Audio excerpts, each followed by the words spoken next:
రేవంత్ సర్కార్లో కేటీఆర్ ఏజెంట్లు ఉన్నారా? సర్కార్ నిర్ణయాలన్నీ బీఆర్ఎస్కు వెళ్తున్నాయంటే అవునని అనిపిస్తోంది. ప్రభుత్వంలో బీఆర్ఎస్ ఏజెంట్లు పాతుకుపోయారనే వాదన కూడా వినిపిస్తుంది. గతంలో కూడా ఇప్పుడున్న ప్రభుత్వంలో తమ మనుషులు ఉన్నారంటూ కేటీఆర్ చేసిన వ్యాఖ్యలు, అలాగే ఇటు ధరణి, అలాగే ఫోన్ ట్యాపింగ్, ఇక సన్నాలకు బోనస్ సంబంధించిన మొత్తం వ్యవహారాలన్నీ కూడా లీక్ అవడం పట్ల ఇటు ప్రభుత్వం నుంచి వ్యవహారాలన్నీ చేరవేస్తున్నారనే అనుమానాలు కూడా కలుగుతున్నాయి. ముఖ్యమంత్రి నిర్వహించే సమీక్షలకు సంబంధించిన నిర్ణయాల గురించి ప్రతి అంశం కేటీఆర్కు చేరవేస్తున్నారనే అనుమానాలు కూడా కలుగుతున్నాయి.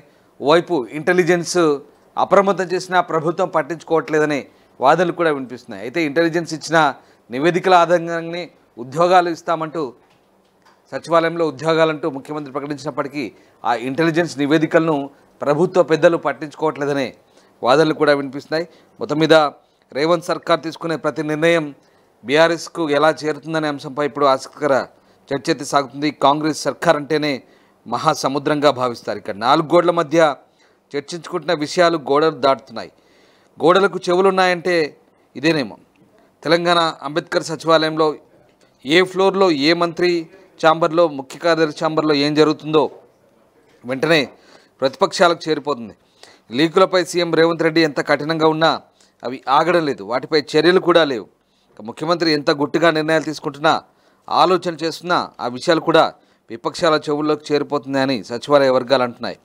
ముఖ్యమంత్రి కోటర్లోని వారు ఐఏఎస్, ఐపీఎస్ అధికారులు కొందరు అదే పనిగా ప్రభుత్వ సమాచారం విపక్షాలకు నిమిషాల వ్యవధిలో చెప్పేస్తున్నారని ఆ వర్గాలు పేర్కొంటున్నాయి. ఎలా చేరిపోతున్నాయో అర్థం కాక కొన్ని సందర్భాల్లో రేవంత్ రెడ్డి కూడా ఏం చేయలేకపోతున్నారని అంటున్నారు. ఏదైనా ఒక అంశం లేదా సమస్యపై నిర్ణయం తీసుకోవాలని ముఖ్యమంత్రి సమావేశం నిర్వహించిన మరుక్షణమే విపక్ష పార్టీ నాయకుల చెవుల్లోకి ఆ సమాచారం అంతా చేరుతోంది. ఆలోచన చేసింది నిన్ననే కదా, అప్పుడే బయటికి ఎలా తెలిసిందంటే కొందరు మంత్రులు నెత్తి నోరు బాదుకుంటున్నారు. కాంగ్రెస్ సర్కార్ కొలువుదీరిన తర్వాత తొలిసారి నిర్వహించిన మంత్రివర్గ సమావేశంలో ముఖ్యమంత్రి, మంత్రులు చర్చించిన వివరాలు అక్షరం తేడా లేకుండా ప్రతిపక్షాలకు చేరిపోయాయి. ధరణి వెబ్ పోర్టల్ దుర్మార్గాలు, డ్రగ్స్ మహమ్మారిపై ముఖ్యమంత్రి సమీక్ష నిర్వహించిన మరుసటి రోజే ఆ విషయాలన్నీ ప్రతిపక్ష నాయకులకు తెలిసిపోయాయి. ముఖ్యమంత్రి కార్యకలాపాలకు సంబంధించిన ప్రతి విషయం బయటకు పొక్కుతున్న విషయం గతంలోనే బయటకు వచ్చింది. ఇంటెలిజెన్స్ అధికారులు వెంటనే అప్రమత్తమై ముఖ్యమంత్రితో ఈ విషయంపై చర్చించారని సమాచారం. ఫలితంగానే గత ముఖ్యమంత్రి వద్ద పనిచేసే, అక్కడే కొనసాగుతున్న వారిని గత ఏడాది జనవరిలో సమూలంగా మార్చివేశారని తెలుస్తోంది.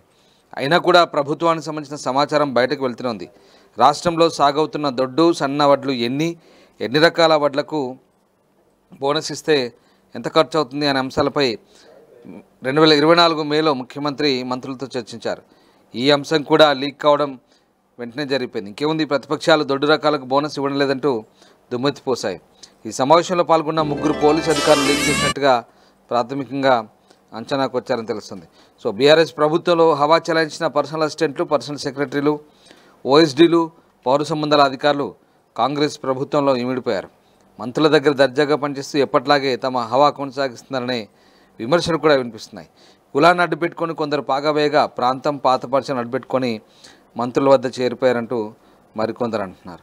సో మొత్తం మీద ఏమైందేమో కానీ ఇంటెలిజెన్స్ నివేదిక అటకెక్కినట్టుగా తెలుస్తుంది. ఇంటెలిజెన్స్ నివేదిక ప్రకారమే తీసుకుంటామని గతంలో చెప్పినప్పటికీ ఇప్పుడు అంశాలు ఏమి కూడా పనిచేయట్లేదు. బీఆర్ఎస్ ప్రభుత్వంలో పనిచేసిన వారిలో కొందరికి ఈ ప్రభుత్వంలో కూడా పదవులు దక్కాయి. నిన్నటి వరకు తెరచాటున పనిచేసిన ఒక పిఏ అసెంబ్లీ బడ్జెట్ సమావేశాలు దర్జాగా తిరగడం కనిపించింది. ఏమన్నా ఆర్డర్ వచ్చిందా అంటే అవును మంత్రి గారు ఇప్పించారు, అందుకే బయట దర్జాగా తిరుగుతున్నానంటూ చెప్పుకుంటున్నారు. సో ఇలా తెలంగాణలో ఇంటెలిజెన్స్ వైఫల్యమా, ఒకవేళ ఇంటెలిజెన్స్ అప్రమత్తం చేసినా ఏమవుతుందిలే అని సర్కార్ నిర్లిప్తత ఉందా అనేది తెలియడం లేదు. సో మొత్తం మీద అటు లగచర్ల భూసేకరణ, యూనివర్సిటీ ఆఫ్ హైదరాబాద్ విద్యార్థుల వివాదము, మూసీ రివర్ సంబంధించి ఇంటెలిజెన్స్ అధికారులు ఎప్పటికప్పుడు ముఖ్యమంత్రిని అప్రమత్తం చేస్తారని తెలుస్తుంది.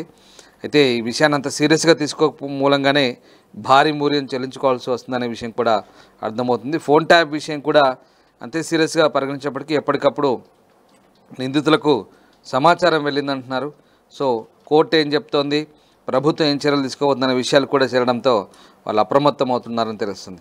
మొత్తం మీద ముఖ్యమంత్రి కోటరీలో ఉండే వాళ్ళలో కొందరు ఏం తక్కువ లేరని సచివాలయ వర్గాలు కూడా అంటున్నాయి. ముఖ్యమంత్రి దగ్గర జరిగే ప్రతి సమావేశంలో కూర్చొని ఆ విషయాలను మీడియా ప్రతినిధులకు పంపించడం వారి విధి. ఆ పనితో పాటు ముఖ్యమైన విషయాలను బయటకు కూడా పంపించే పని కూడా చేస్తున్నారని తెలుస్తుంది. సో ఆ రకంగా గుట్టు చప్పుడు కాకుండా కీలక సమాచారాన్ని బయటకు పంపిస్తున్నారని వినికిడి.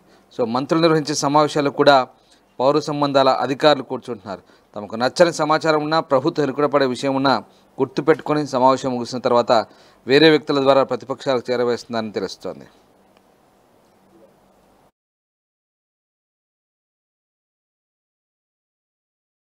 సో గతంలో మాజీ మంత్రి కేటీఆర్ ప్రభుత్వంలో తమ మనుషులు ఉన్నారంటూ చేసిన అంశం కూడా ఇప్పుడు చర్చనీయాంశంగా మారుతుంది. ఈ విషయంలో సచివాలయంలో తమ వార్నర్ అంటూ గతంలో కేటీఆర్ చేసిన కామెంట్స్ ఇప్పుడు ముఖ్యమంత్రి ఛాంబర్ నుంచి లీక్ అవుతున్న అంశాలకు కూడా పొంతన ఉండడంతో గతంలో కేసీఆర్ చేసిన కామెంట్స్కి ఇప్పుడు బలం చేకూరుతుంది. ఒకసారి గతంలో కేటీఆర్ ఏం మాట్లాడారు ఒకసారి చూద్దాం. సిటీ అండ్ 4 బ్రదర్స్ సిటీ ఏదైతే నడుస్తున్నదో అది బయట పెడతాం. మా పార్టీ నుంచి చేర్చుకున్న ఎమ్మెల్యేలు అన్నీ చూస్తున్నాం.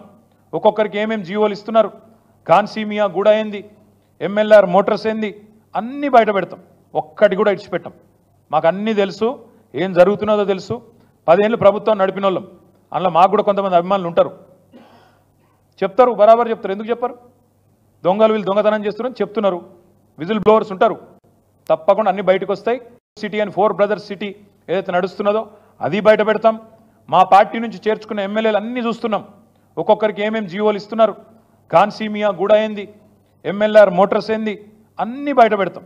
ఒక్కటి కూడా ఇడిచిపెట్టాం. మాకు అన్నీ తెలుసు, ఏం జరుగుతున్నదో తెలుసు. 10 ఏళ్ళు ప్రభుత్వం నడిపిన వాళ్ళం. అందులో మాకు కూడా కొంతమంది అభిమానులు ఉంటారు, చెప్తారు, బరాబర్ చెప్తారు. ఎందుకు చెప్పారు? దొంగలు వీళ్ళు దొంగతనం చేస్తున్నారని చెప్తున్నారు.